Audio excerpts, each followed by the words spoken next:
Hey, what's up? It's Autumn. This is just a thought.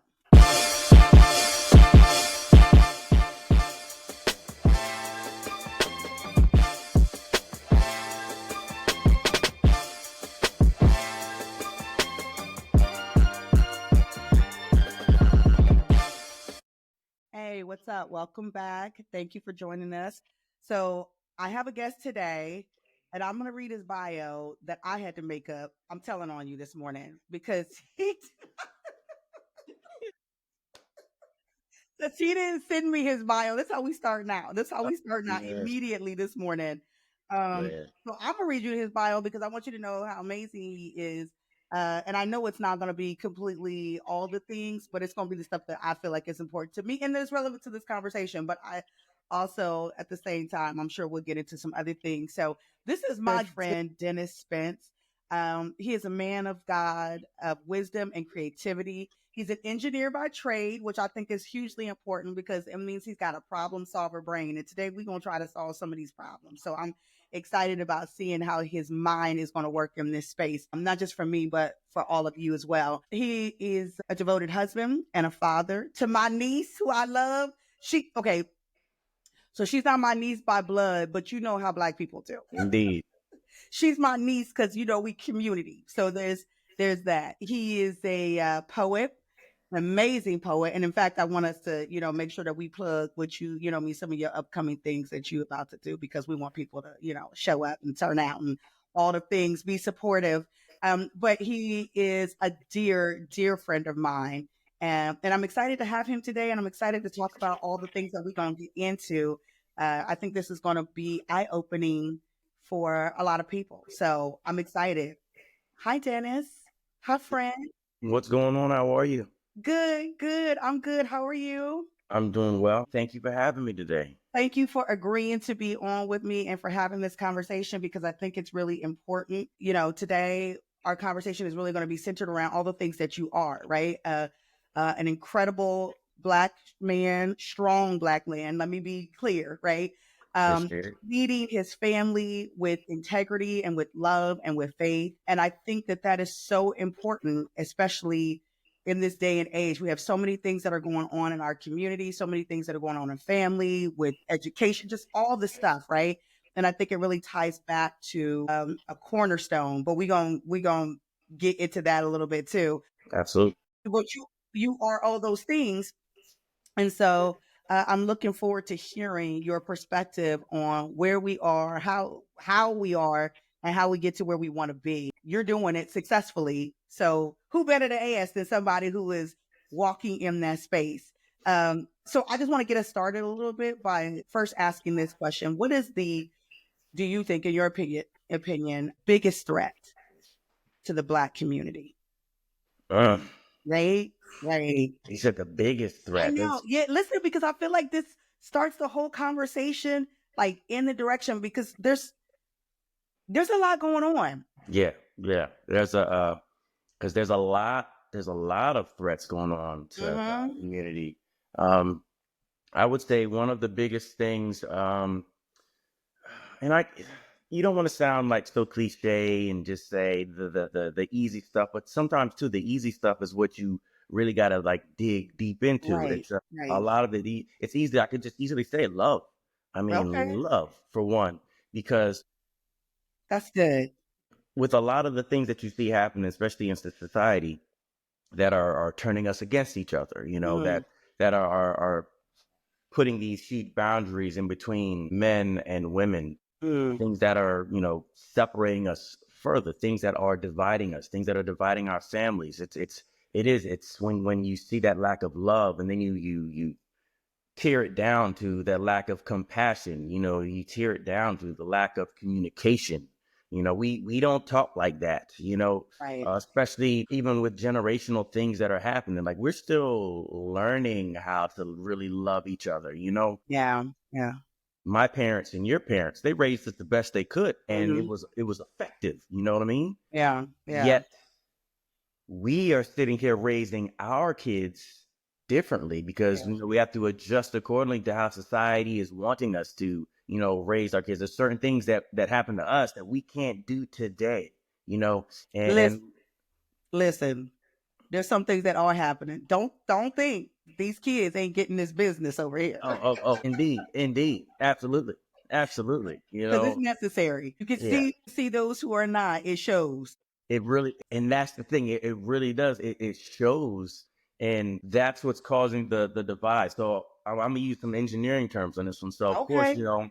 when things happen over time, like especially from the standpoint of exponential growth or Yeah. exponential decay, Right. it's like you notice that every year or every generation, like the gap is just getting significantly more and more and more separated. Right. Right. So some things it's just hard to bounce back from. So it's interesting because you said something that I think was so good. You started off there, and I'm like, oh my God. You said the thing that the biggest threat is love, right? The lack of love. And that can go in so many different directions, right? We can say love for our neighbor, love for each other, men and women, right? In Yeah, marriages and things like that.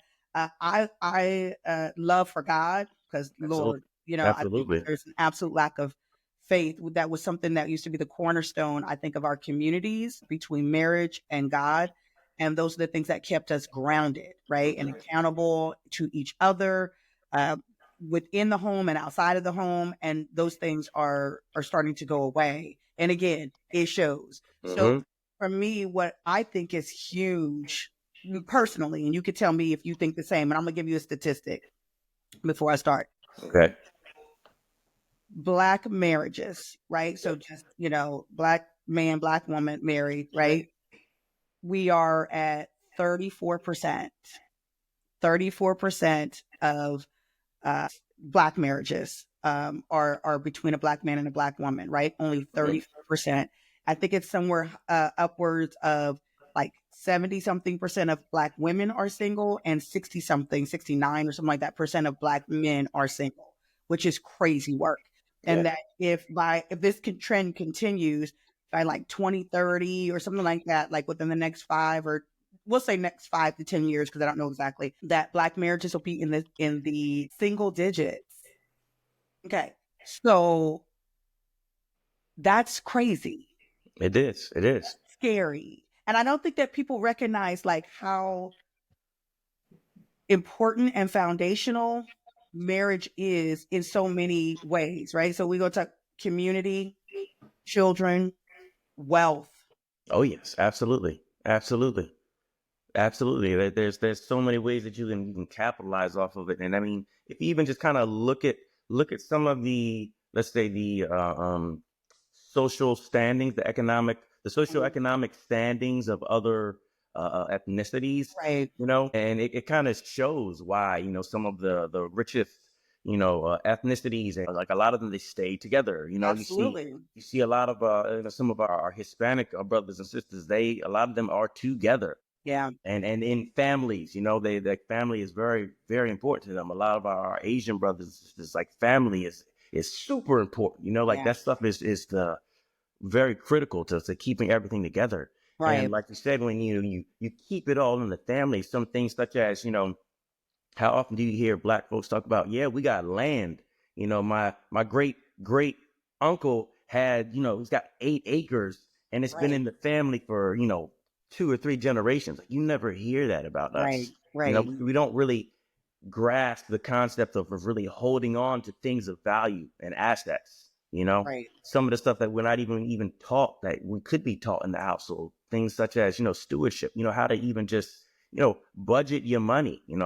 That's one thing. So, we're talking with our daughter right now. All she wants to do is spend the money and give it away. It's like, no, baby, nah. How about this? How about you take this much of your money, save it in your piggy bank, and then you can right, take this much of your money, you can get some bubble gum, you know, because it's gonna grow to the when where bubble gum turns into clothes, then right, clothes turns into cars, and right. you know. Absolutely, absolutely, right? Those habits. We build Hmm. good or bad habits in one direction or the other. One thing somebody taught me, and this came out because I don't even think that my parents really taught me about how to manage my money. It was trial and error. And when I say error, Yeah, yeah. there there was some error. Uh, but somebody told me like, the church always talks to you about tithing, right? And so there's the 10% now. I knew that. I didn't grow up in the church, but by the time I got to the church, like I knew and understood that. Yeah. Somebody didn't, what I didn't know, and it was actually, I think, maybe Dave Ramsey. Okay. I took his financial university class, which is really good. And he talked about, pay yourself a tenth as well, right? Yes. God first, then you, and then your bills, and every dollar should have an assignment. And I was Yes. like, oh my God, right? Because the idea of paying myself, and I think we don't do that, right? If that's the savings that you're talking about. Put something away for you. Exactly. Exactly. Yeah. And the thing is, it's what caused us to be like, I don't want to use the term reckless, but that's the thing is I mean, when you can use it. You're not wrong. I know there's this desperation that we have Mm, where, so a lot of us, especially, a lot of us as Black people, all we know is grind. yeah. I'm going to grind. I'm going to get this money. I'm going to get this money, and I'm going to do with it what I must. Right. So when all you know is pay the bills, when all you know is survival mode, Yeah. right? And then the moment you have a little bit of surplus and all you've ever known is survival mode, and the moment you have a little bit of surplus, you are going to run wild with it. Losing your mind. Yeah. And then literally the next week you have nothing. Right. But you got a grill, Yeah. got a Yeah. gold chain. Yeah, you was up there in the club popping bottles, and now and you put it on the gram, and everybody knows, oh, you doing it big. They're proud of youngster right there. I'm proud of nephew. Mm-hmm. Nephew is not doing it. Nephew is broke. Yeah, yeah. And that right there, that's the sad part. Yeah. We weren't really taught that, hey, take this here, put it over there. Take this here, put it over here, and take this, you can spend this. Yeah. You can spend this. Exactly. Yeah. Exactly. Which that I think that gets into a whole nother topic about mindset, right? Like where that comes from. This Mhm. the scarcity mentality, and I think that Yeah. that is much bigger because something that has been ingrained in us since coming to this country. Quite honestly, um, We've had that talk with some of my parents and my yeah. in-laws, where you can tell them, it's like, hey, where they grew up learning that you hold on to everything. Mm, You hold on to everything. And the thing is, my dad grew up like that. Like, he didn't throw stuff away. mm, You just never know. yeah. But Yeah. it's like, when you finally get to that point where you're doing better with your money, you're doing better with your stewardship, and your your salary changes, your mindset has to change with it, because here Yeah. you are That's with the good. scarcity mentality. It's like, hey man, those jeans got holes in them.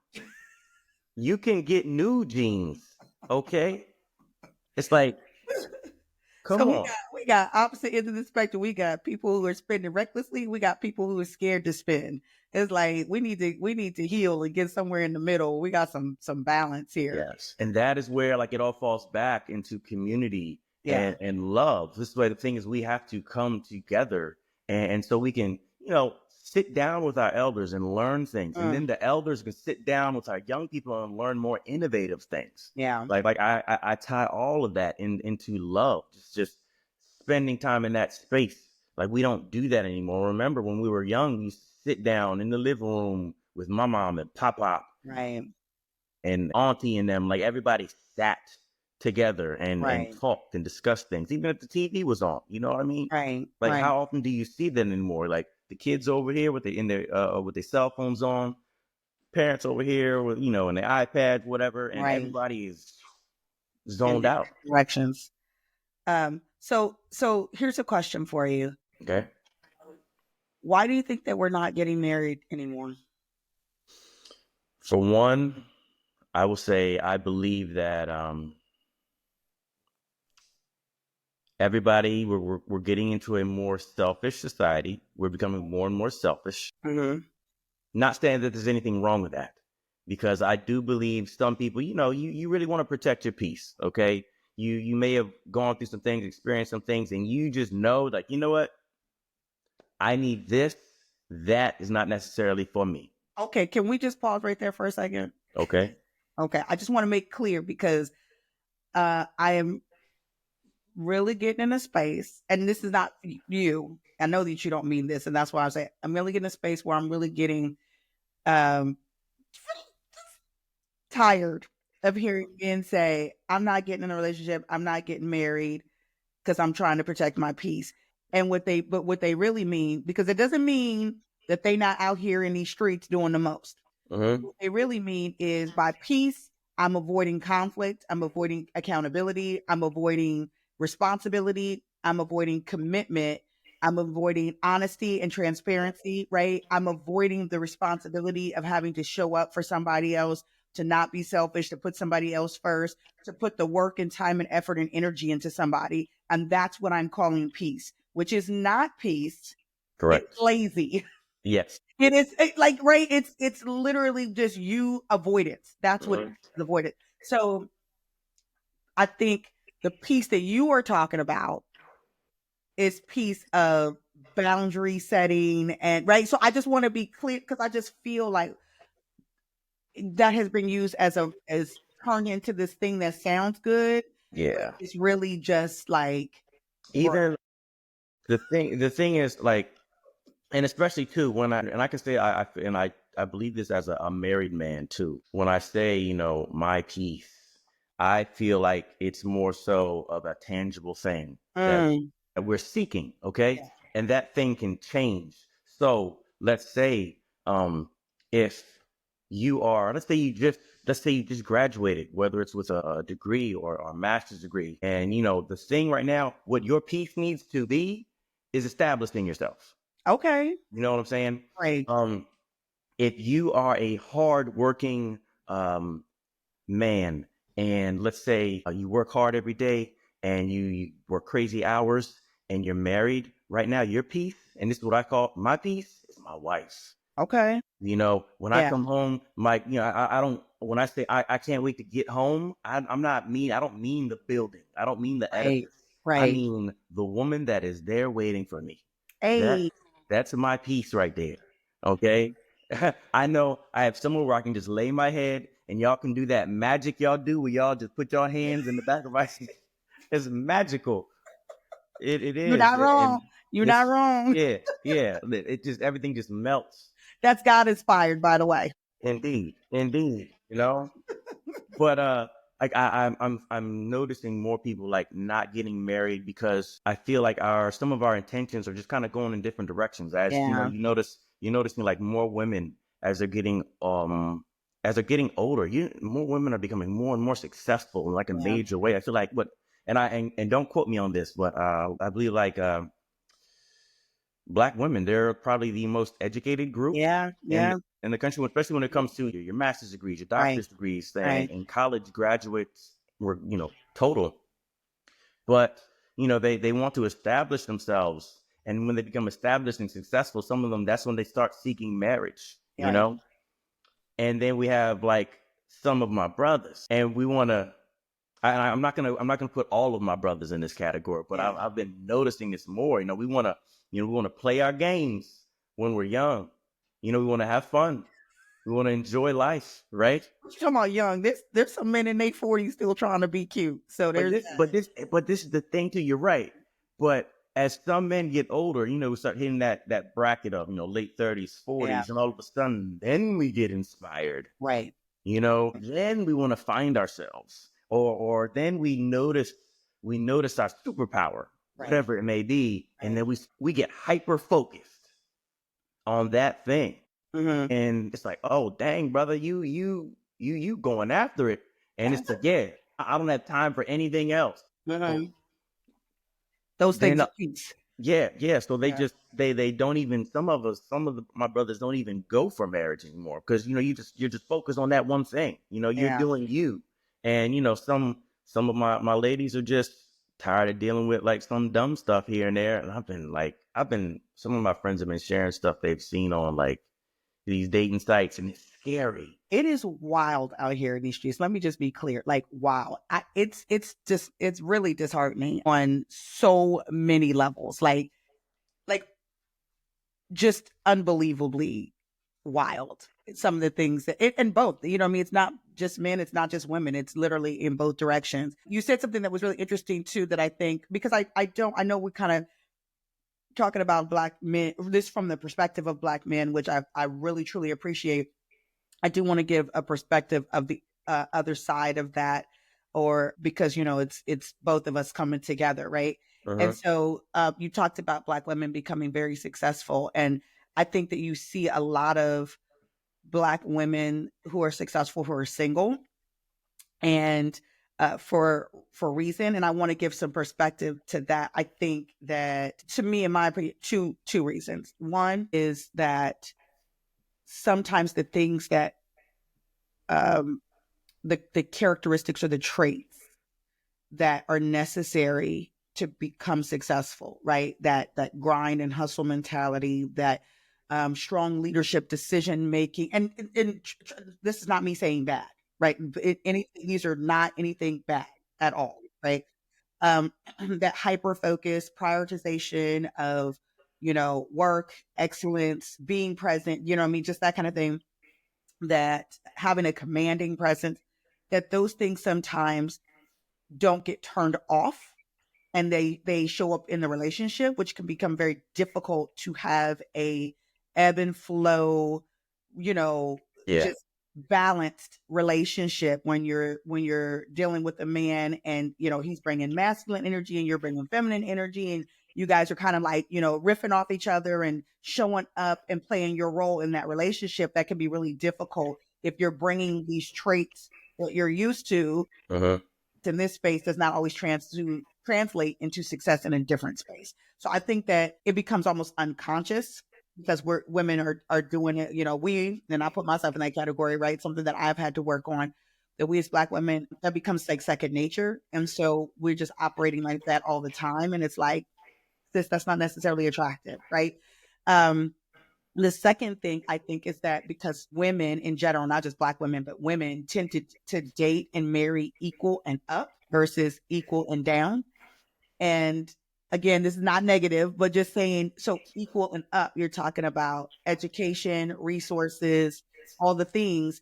And so the more educated, the more successful, the more accomplished she becomes, the smaller that like side and up becomes, right? Uh-huh. Yep. Her her options, not her real options, because there's options all over the place, right? Like you can go outside and spit and hit a dude, right? So, Yep. Yep. but Uh-huh. the ones that she's like open to dating or whatever, or feels comfortable dating, or what, however you want to put it, um, that window that becomes smaller and smaller and smaller. And so in her mind, she's like, oh my god, I only have like this amount of men that I could choose from. Yeah. You have other men, but this is the only ones that I'm really like feeling like are viable options for me. But the problem is that you and every other successful black woman, to your point, right, we becoming the most the most successful, the most educated. You and every other black woman is fighting for this small pool of dudes, right? Which I think keeps men from committing, because if you in this pool, if this you in this bucket, Uh-huh. in this boat, Uh-huh. you got 9 million options, and therein lies the problem. We know it. Therein lies the problem.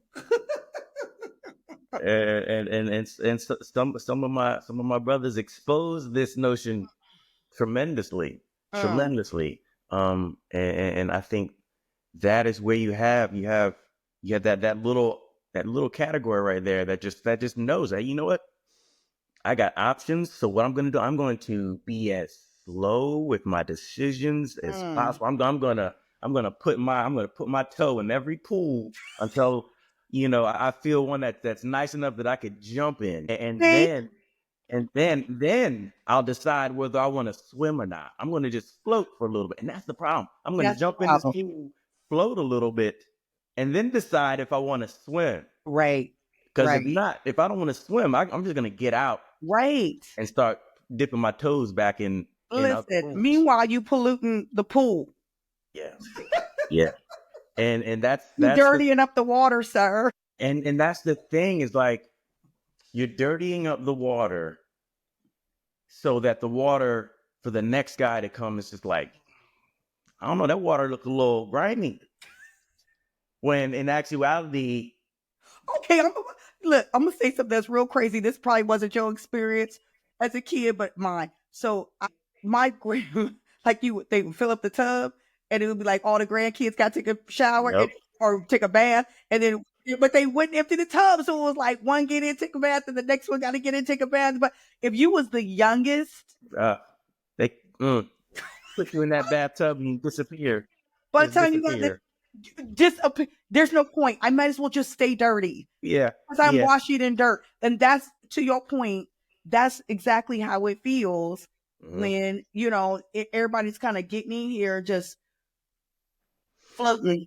And the thing, and then on the other side, I believe that women are recognizing that somewhat, Mm, where there's like, nah, bruh, don't even put your little toe in this pool if you're just yeah, gonna, jump in and dirty the water because, yeah, I think some women are recognizing that. So that's what's causing the further rift where you got yeah. guys like, oh well, she got baggage. It's like, well, can you blame her? Can you blame her? You know? Right, right. So it's yeah, we got a lot of work to do. But to that point, because I feel like you agree with me on this, that where we start is faith, is God. And so I know that you are leading your life and your family through faith. And I'm just curious to know, how big a role does that play? Like, what does that look like for you and how you are showing up? So it plays a huge role. Mhm. First and foremost, it starts with me. Mm, I believe that, I've been given that assignment as head of household. I am the head, but at the same time, I do realize and recognize my wife is the neck. mm, Okay. So the head is nothing without the neck. right, And right. and the neck turns the head and directs it and guides it. But me being the head, like I started off first, and I will tell you every day, almost pretty much every week, I am the first one to get up in the morning. Mm, Always. And usually, it's prayer. I pray over my yeah, family. I pray over my day. I pray over my family's day. I start out with scripture to quote, um, because I believe in that and speaking my word. right. So that's the thing is the importance of establishing and make sure your household is covered and protected and trusting and believing that. Also ensuring that when it comes to protecting your household, that it's one thing to protect your household physically, but it's another thing when you got to protect your household spiritually. When you have to be mindful of what is coming through your door. That Okay, is so good. like if yeah, people talk about like vibes, and Yeah, oh, and I wasn't really feeling their vibe, or I wasn't really, good vibe. I wasn't getting good vibes from them. It's like, trust that. It's right, probably true. right, Like there are spirits that can jump off of others and onto you and onto your family. Just the communication aspect between the husband and the wife to make sure that you all are not just prayed up, but you're prayed up together. right. So the thing is, if I have a wild day at work, right? Or if my wife has a wild day at work, and then we come home and we start really, really projecting that energy Right, into the rest of the household to the point where all of a sudden everybody else in the household is uncomfortable and not responding correctly, normally how they usually. That's when you have to say, okay, pause. We need to fix that right, right, and right now. Okay. And, there's been times where, I've like when my wife has had a bad day, or she's like really expressing how she's feeling, and she's really not getting anywhere with it. And I can sense her frustration. And that's where you just kind of have to step in and say, okay, I want you to recognize, okay, what you're trying to accomplish. And I want you to recognize what God wants you to accomplish for the sake of mm, your purpose. So the right, thing is, when you are trying to accomplish things for your purpose, and you notice little stupid things popping up here and there, like be mindful of when like the enemy is trying to just get you distracted. You right, know, right. I I know we sometimes we give the enemy too much credit for stuff. It's like, nah, that wasn't the devil, that was just you. Okay, like don't even bring the devil into it. Like Right. like That's that you. was You're you. wild. Stop Yeah, it. yeah, you know but like there's times when I gotta say, hey, I want you to understand what you're trying to do is for your purpose. Like Um, realize that you're walking in your purpose, And when you got these little side distractions happen, I want you to be mindful of that. Like, we talk so much about discernment and how crucial it is to Yeah. ensure that you are staying on the path that you are meant to be on. And so this way, when distractions come and little things here and there that knock you off, you can nip them in the butt, because it's just like a snowball effect. If you Right. let that Right. snowball keep rolling, it's going to get massive, and then you can't stop it. Right. Where you Right. got to say, hey, hey, and sometimes it does turn into an argument every now and then, but it's like, hey, sit your behind down. Sometimes we need to hear that. Sometimes we need to hear that. This is what we're going to do, okay?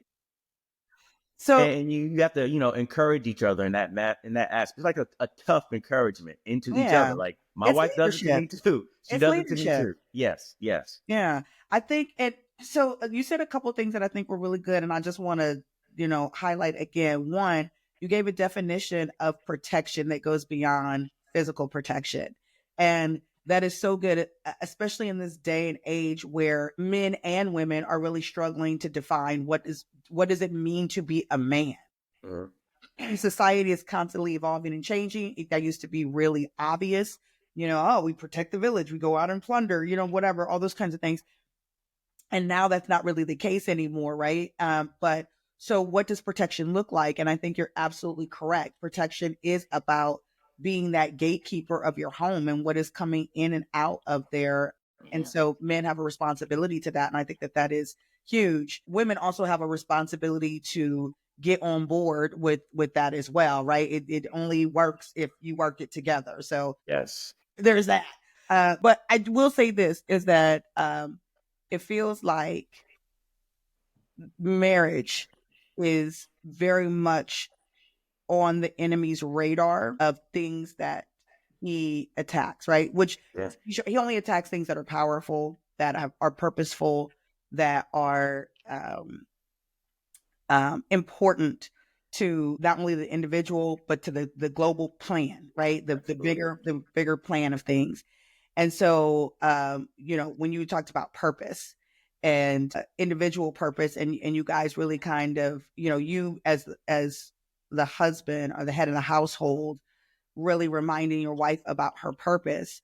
But I think even beyond that, right? Like the two of you realizing that being married and staying together is purpose, is a strong, powerful purpose that plays into the bigger picture of what God is doing, in the earth. So my question, or I just want, if you can expand on this a little bit more, is how are you constantly sort of reminding yourself, even when things get tough or things get, because let's be real, like I've been married before as well, right? Mhm. I'm not married currently, but these are life lessons. We talk about that another time. Indeed. But how do you remind yourself when you ain't feeling it? That this is bigger than this moment. This is bigger than you, and it's worth fighting for. How do you remind yourself about purpose in that? There's a couple things for me, and like my wife and I think we have it a little easier in the aspect that both of us grew up in households Mm, with both parents, okay. right? Yeah. And both of Everybody didn't grow up like that, Dennis. you're right, exactly. That's why I feel like we have it easy. Yeah. Not only do I know both did I know both of my parents, right? Yeah.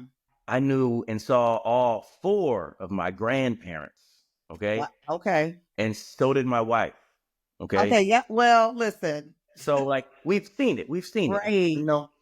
But the thing in that instance is where besides that, I will tell you, like, I am stupidly in love with my wife. Okay. I tell her Oh, all the time. I was like, yo, like, you ain't going nowhere for real. Like, you stuck with me, and like that's just what it is. I I never want to be without her. yeah. And like I mean that's one of the things. When I have days where I'm not feeling it, I try to be mindful of, okay, what is she dealing with right now? Okay. What is it that we're trying to accomplish? Okay. Mm. especially from a standpoint, we sit down and we do things like we write our goals out, Yeah. and we make them visible. Right. So I always keep that in mind. I make sure that as the husband, I try to be the most farsighted one of Right. the Right. family, Right. so that this way I can always be mindful. If anybody in the house breaks, then we can say, "Hey, remember this? Remember this. Remember what we're working towards? This is what we're trying to accomplish. Remember that? This is what we're working on, and nothing's gonna stop that. Like, Right. it's happening. It's going to happen. Okay. So I suggest, and this is how my wife and I we talk to each other like this sometimes, which is another thing we do got to talk about too, is communication. But my Right. wife and I, we talk to each other like, I know you're going through such and so, and we got you. But Yeah. That's I need important. for you to understand this is going to happen, and it's going to Mm. be for the betterment of our family and for the purpose that we are heading towards. You Right. know, so That's it's good. That's good. So I hear you saying, as the head of your household, right, that you are protecting, that you are creating vision, that you are reminding about vision, that you are holding yourself and each other accountable to the things that you guys, the purpose and the plan that you have set. Right. These are just like all, because I think again, people just don't know in real life application, what does that look like? We hear very generic terms, provide and protect, right? But what does that mean? What does that actually look like day to day? So I'm really thankful and glad that you're giving like these real everyday tangible like examples of how that's showing up so that people understand that's the expectation. Like that's what that looks like, you know? and don't get it twisted. Like, I am a great listener, Mm, because a lot of the ideas and the things that we are looking to accomplish, like my wife, they were my wife's ideas. Like mm, a lot of things, my wife, she'll say, "Hey, you know what? I was thinking about this, and I was thinking about this, and like I was thinking maybe this could be something we could pray about." right, And it's like, yeah, and we talk about that, and then it's almost like I take over the idea, and then I make sure that, okay, let's do this. Let's right, let's right, let's let's work the plan. right. When in reality, like, the plan was made by my wife. Yeah. Yeah. So I just don't want you to think like it's just all me. It's really not. It's really Oh yeah, no, absolutely. I of course know both of y'all, so I know that it's not all you, and I know it's not all her, right? Like you guys are an incredible team. yeah. But I think I also want to be clear, and I'm glad. I thank you again for your honesty and your transparency because a lot of men seem to shy away from some of those saying and doing, walking in some of those harder spaces and acknowledging the reality of certain things, right? Marriage, it's almost like we are scared to talk about head of household now. We're scared to say somebody got to be the head and the leader. It's like nobody is oppressing Yeah. anyone, Yeah. right? There's got to be order. Otherwise, if everybody's doing their own thing, it's chaos. We're moving in different directions, right? We cannot be afraid to say the things that actually make this work. You Yeah. know, I was talking to a friend of mine, a friend of mine, and he was asking me about um, my thoughts on the structure of marriage, and I said, well, I look at it like a company, quite honestly, right? You have a CEO, you have a board of directors, and you have the employees. Uh-huh. And the CEO is the husband or the man, board of directors, wife, and employees are the kids. Uh-huh. The Look, labor. right? Yeah, exactly. Go get me the remote. Why are Yeah. you sitting right next to it? Because earn your keep. Uh, No, but like in that relationship, right? There's already an established agreement that you and I may not always agree. Sometimes the board and the CEO are moving in the same direction uh-huh. and life is amazing. But sometimes the board thinks we should go one way and the CEO thinks we should go a different way. Before we get into that scenario, it has to already be decided when the two don't come, who gets the final say, right? Like which one of us gets the final? We have to establish and agree on that before we get in that scenario. And the problem is people don't do that. They don't establish that. It's like everybody got to be all, diplomacy all the time. Diplomacy all the time don't work. Sometimes it's we doing this, period, point blank. And so saying that the husband, the man of the house, he gets the final say is not oppressive. Like somebody has to. Yeah. Why can't it be him? And I think that also goes with the establishment of communication, because I feel like too.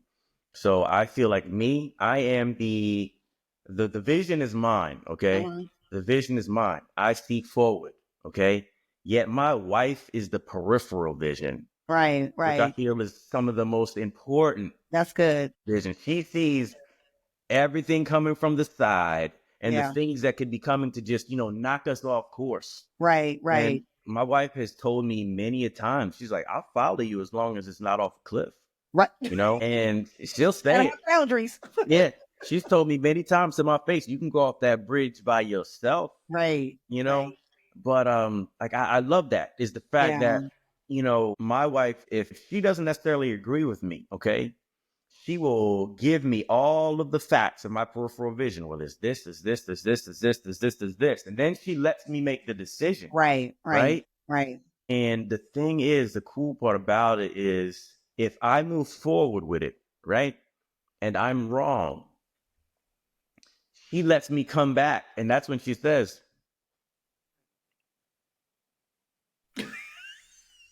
not giving you the... Yeah. Now, what did you learn? Okay, listen, but that's wisdom. I need to have your wife on here. That's wisdom, because so many women want to just jump ahead and be like, that's stupid. That's this, that, don't do that. We're not doing it. And sometimes people got to learn by experience. Yes. My wife lets me make a lot of mistakes. Yeah. Listen, but lets you with grace and with love and support. Absolutely. Yeah. As long as it's not taking us off a cliff. Right. Right. If there's been times where she's just like, I don't think we should do that. Like, really, I do not feel comfortable with us doing that. Right. And that's something like, I got you. She'll speak up, and overrule. But, she lets me come back with love and grace. Okay. Well, I'm going to say one final thing to that, and then I want to talk about you and your creativity and your poetry, because I think that's huge and important. Okay. So I think that the marriage that you're talking about, I don't think that men are going to hear that and have a problem with anything that you're saying or that I'm saying, right? I think that women are going, potentially some women that will hear it and be like, you know what I mean? And have a issue with that. Here's my rebuttal to that piece is that if you are struggling to get behind a man, to allow a man to operate in this way, right? If you're struggling to do that, it's less about the structure being wrong or the idea or the setup being wrong, and more about maybe you picked the wrong person. Yeah, that was going to be my response. I would say, why did you marry him? Why would you marry a dude that you can't follow? Why would you marry a dude that you can't trust? Why would you marry a dude that you can't get behind? Like, that's your problem. It's not that the idea of leadership or submission or any of those things is a bad idea in and of itself. Is that you got two people in those spaces that just... Okay. So there's that. Okay, moving on. All right. Poetry. Okay. My brother got a gift. He got a whole entire gift. And so I'm curious on how is your poetry helping you to express who you are, and how is your wife helping to support you in your creativity? Well, so I've been writing since high school. Okay. And the cool thing is I've known my wife since middle school. Okay. Yeah. So she's always known about this. Right. She's always known about this. And she's seen it at its peak. She's seen it when it's got out of hand. She's seen it like out of hand. Wait, what do you mean by out of hand? You mean like the topic, the Oh material? yeah. When I was in I college, know that part. when I was in college, I was reckless. I'll say that. I was reckless. And my wife she will tell you that I was reckless with my poetry and I used it to my advantage. So yeah, that's Okay, you charlatan. You was you know, you was out here with your snake oil. Okay, I yeah. got you. Yeah. But she has seen this world become a part of me. Yeah, She'll tell you, she say, well, that is your world because, she's seen how, I am very into my creative side. yeah. And, when I get around other creatives, I get a little different. I think a little different. I Mm, tend to speak a little different because just, when you're around people that are inspirational to you, they kind of stir your thinking yeah, a right, little bit. And, the cool thing about it is my wife supports that because she understands that is what is important to me. Even if she can't always understand everything of it, right, right, she'll say, it's like, you know what? Like, I know that's your thing, and even though I may not be able to like understand all of it, I know that's what is important to you. And, she lets me have that part of my world, right, and the best thing that she does is the fact that, even if she knows that she can't always be a part of that world, she knows to still, sprinkle that encouragement on there. yeah, Yeah, you know what? Definitely take advantage of that opportunity. You should right, do that because you don't know where it might lead to. Or, right, yes, you should do that because like that sounds like it could be something that could, be profitable, that could benefit the family, right, and right, that's what there's that peripheral vision. She sees, hey, if he does that, it could bring in some more money to help us. right, So, right, she supports it from a fiscal standpoint. You know what I'm saying? right, right, Um, and that's the thing. It's another thing. Not only does she affirm what I do in my creativity, but she challenges me. And that is the one thing that it can be difficult at times because, especially as a man, we have our egos. Our egos are right. frail. But my wife will challenge me. Like I will, tell Now, her what does about that like, look like? so there may be something or some type of speaking engagement Hmm. happening, and there could possibly be a particular type of audience that is there, and or there may be a particular type of audience that is expecting a different type of message, a Right. message that I may not want to relate. I may want to stay authentic or stay true to who I am, and that's what she'll say. Well, be authentic, Okay. don't be afraid to ruffle feathers, Right, because right, right. as an artist, you have your singers, you have your poets, you have your comedians, you Um, have your painters or your dancers. There are times where your art will challenge whatever's being said out in right, society, where you will challenge others' thoughts and thinking. And she challenged me. So she says, "Hey, be authentic. Do you? If you ruffle feathers, so be it. It listen, needed to the be truth is heard." confrontational. Yeah, yeah. Okay. So, and while she says it too, she is still uplifting about it. She'll challenge me and she'll be direct. My wife can be Right, very direct, but she'll be still uplifting with it. Like, you really need to do that. And right, I believe in you. right, right, So things that I may be a little scared to do, that's where she'll come in and say, "What you scared about?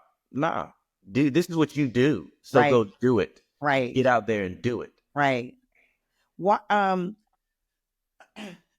I love personally because art and creativity is quite honestly vulnerability. I think it's one of the most beautiful things because it's an expression of everything that is you, right? Your Hmm. values, your fears, your hopes, your dreams, all those things. And so I understand why people struggle to be creative, to operate in an artistic space because it is so revealing to Yeah. like who and what you are and your journey and all the different things. So if you were speaking not to me, but to men in the world, Black men in the world, what would you say to help encourage them to step into a creative space when that is, like a barrier? The first thing that I would say is to, for one, choose to get your mind to a place where you can become uncomfortable, where you can become comfortable being uncomfortable. Yeah. Yeah. You will have to surround yourself with people in that space that think that way. Mm. And people in that space may challenge you to be transparent. Okay. They will challenge you to literally be naked. Yeah. And you have to be okay with that. You have to learn how to be comfortable with that discomfort. Yeah. And once you get to that point where, for one, you have the support of your tribe and you are becoming more comfortable within your discomfort, then you can really step out there and do it. And sometimes, it takes, when you don't have your tribe, you don't have that group of supporters, sometimes you have to literally just throw yourself out there in the deep end. Okay. And, it's, Going for a swim. yeah, you got to. Mhm. You Yeah. got Yeah. to. Because once you're out there, you will realize, man, this wasn't that bad. Yeah. This wasn't that bad. You'll realize there are many more people out there thinking the exact same way. You, as the artist, we are the modern day philosophers, and we are pretty much saying what a lot of people are already thinking. Yes. Yes. Yeah. And Indeed. yeah, if you become so caught up in, well, I don't know if we're going to, nah, get out there and say it. Right. Get out there and say it. Right. And if you don't, who will? Right. So Exactly. there's that. There's that. Is anything that you got coming up? So we have a couple of things coming up. Oh. Pretty much. So on, I will say on March 20th, Mm-hmm. I will be performing with the Opera Delaware Company at the Grand Opera House in Wilmington I'm for a excited. Divine Night in Delaware. And I'm excited about that. It is a plethora. It's almost like a Super Bowl to me. It's a Hey. plethora of the arts. Indeed, indeed. We You're got right.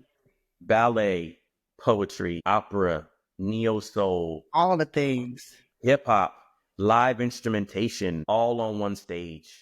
I was And there last year. Y'all was amazing. yes, yes, Y'all was amazing. You were amazing. I was like, oh my God, I know him. thank you, thank you. So I've been working on I've been preparing on this since last year. I've been preparing my piece since last year, so I can be ready for March 20th. Yes, I'm going in. It's gonna be all the things. Well, listen, let me get me a front. I'm getting there early. Let me get me a front row seat. I suggest you do that. I suggest you do that. But we got that going on March 28th. My open mic is coming, the Love Suite. Okay. That's going to be in Dover at Vision to Venue in Dover, Delaware. We have one of our awesome features coming up, a good friend of yours, Yes, love Miss her. Leah Brown. You will be our featured poet. I'm excited about that. We are really trying to grow and expand the arts in Dover because Yeah.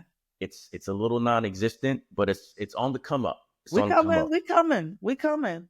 Absolutely, Yeah. absolutely. And by we, look, and by we, I don't mean me because I'm not, but I'm saying y'all, Yeah, yeah. I'm showing up. I'm coming to show up and support. There's that. Indeed, and we appreciate. I appreciate everybody, and I appreciate the love. I appreciate all the feedback that we've been getting for the Love Suite. Um, Um, and it's just a dope vibe. We want to just expand, the art form, and it's just mhm. increase the knowledge of love, so that Yeah. everybody feels it. Absolutely. Okay. This is the fun. First of all, thank you so much for being on today. Thank you for having me. An incredible conversation, so filled with just gems and wisdom and experience and all the things. And I know that you have been a blessing to me. So you've made me think about some things, and you know what? And it's given me hope Mm. for what is possible, what exists, and what is real in the world. Sometimes when all you see is buffoonery. Yeah, yeah. We can call it some other things. We can Right, we call it can some or other some other things. thing, right? It gets hard to remember that something else actually exists. And so thank you for being a reminder that something else actually exists. I want to close out by asking you, what is the most life-changing advice you've ever been given? I know I should have asked you this. I should have like sent it to you before, but I wanted to like Yeah, yeah. I see. I see. One of the most life changing advice, I would say, trying to think of all the people that have given me different types of Mhm. advice. So, okay, I'm going to tell you what the advice was, and Okay. then I'm going to tell you how it impacted me real quick. Okay. So, my father when I was in college and I was struggling, engineering degree, okay? Right. My father told me I was struggling because it was, it was tough. It was a challenge. And I was on academic probation at one point. Okay. Almost got kicked out of school. Oh, Lord. Yeah. And my dad told me, he said, C's and D's get degrees too, right? And I'm like, what? What are you talking about? Like, bruh, He's not wrong, but like, get out of here. But when I really put it into perspective, okay, I put it into perspective, and it's been life changing for me. I no longer seek this this desire to be perfect in everything I do. When I came out of high school, I was all about straight A's. It's got to be straight A's, and that's it. If it's not an A, it's not good. Right. So, and then I get to college and, oh my gosh, I got a B. Oh my gosh, I got a C. Oh my gosh, I got an F. And I'm like tripping. I didn't know how to handle it. I did not know how to handle it. So now that I'm a grown man, I see that now. I see everything in that aspect. Okay, I'm going to do the very best that I can with what it is that I'm doing. Do it with greatness, and I'm going to do it with excellence. Right. However, I am not perfect. There's only one man that I know that's perfect. Come on now. Say it. Say it. And his name is Jesus. Jesus. Okay? So like I'm not him. Okay. Right. So what I'm not gonna do is kill myself trying to be. Yeah. Okay. I'm not gonna kill myself out here trying to be perfect to the point where you have to make sure that you can't move forward until you have dotted every I, crossed every T, because then here you are stuck. Right. Right. You're stuck in this situation, not moving forward, not moving at all. Because you're so perplexed on the idea that it has to be perfect. Right. And you don't even go anywhere. You don't even try. And that's something we're working with my daughter on. It's like she won't even try a thing if she's not amazing at it on the first try. It's like, nah, baby. C's and D's get degrees too. Okay? Put it out there. Put it out there. Yeah. Yeah. So I totally believe in working with excellence and working towards greatness. Yet I am all about basking in my imperfections. Yeah, that's good. And utilizing them, so that incorporating them into my superpower, so that, that is a part of me. These imperfections are a part of me. And this is how I've gotten myself to where I am now. Right. Right. That's good. Well, I like that. Okay, Dad, listen, coming through with the advice. Your parents be giving you advice sometimes that, like, on a surface, you like, yeah, what? What does that even mean? And then, life happens and it marinates a little bit, and you like, okay. Yep. See how that just beautifully opened up. About. Oh my God. Well, thank you again, Dennis. This has been an incredible conversation. I hope that you will come back. Thank you all for watching. We appreciate you. Hope you have an amazing week. Be blessed. Thank you.